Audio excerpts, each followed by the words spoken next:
திருபுவனை தொகுதிக்குட்பட்ட சிலுக்காரிபாளையம் மற்றும் மதகடிப்பட்டு பகுதியில் ஆழ்துளை கிணறு அமைக்கும் பணி மற்றும் உட்புற சாலைகளை மேம்படுத்தும் பணிக்கான பூமி பூஜை நடைபெற்றது. இதில் சட்டமன்ற உறுப்பினர் அங்காளன் கலந்து கொண்டு பணிகளை துவக்கி வைத்தார்.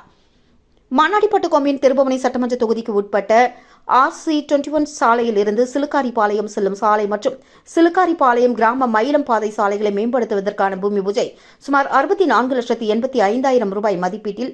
அதனை அடுத்து சிலுக்காரிபாளையம் பாளையத்தில் கிராமத்தில் தற்பொழுது நிலவி வரும் குடிநீர் பற்றாக்குறையை போக்க மேல்நிலை குடிநீர் நீர்த்தேக்க தொட்டி அருகே பொதுப்பணித்துறை மூலமாக ரூபாய் 9,70,000 ரூபாய் மதிப்பீட்டில் புதிய ஆழ்துளை கிணறு அமைத்தல் மற்றும் அதனை சார்ந்த பணிகளுக்கான பூமி பூஜை நடைபெற்றது.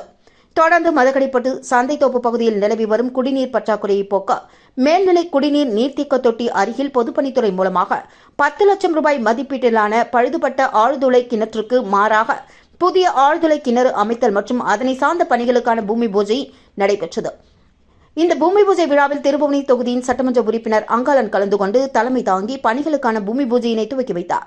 இதில் பொதுப்பணித்துறை தலைமை பொறியாளர் வீரசெல்வம், கட்டிடங்கள் மற்றும் சாலைகள் வடக்கு கோட்ட செயற்பொறியாளர் சுந்தர்ராஜ், உதவி பொறியாளர் சீனிவாசராம், இளநிலை பொறியாளர் தேவேந்திரன், பொதுப்பணித்துறை கண்காணிப்பு பொறியாளர் பாஸ்கரன், சுகாதார கோட்ட செயற்பொறியாளர் உமாபதி, கிராம குடிநீர் திட்ட உதவி பொறியாளர் பீனாராணி, இளநிலை பொறியாளர் சுதர்சனம், மண்ணாடிப்பட்டு கொம்யூன் பஞ்சாயத்து ஆணையர் எழில்ராஜன், உதவி பொறியாளர் மல்லிகார்ஜுனன், இளநிலை பொறியாளர் பாஸ்கர் மற்றும் ஊர் பொதுமக்கள், சட்டமன்ற உறுப்பினரின் ஆதரவாளர்கள் உட்பட பலர் பங்கு பெற்றனர்.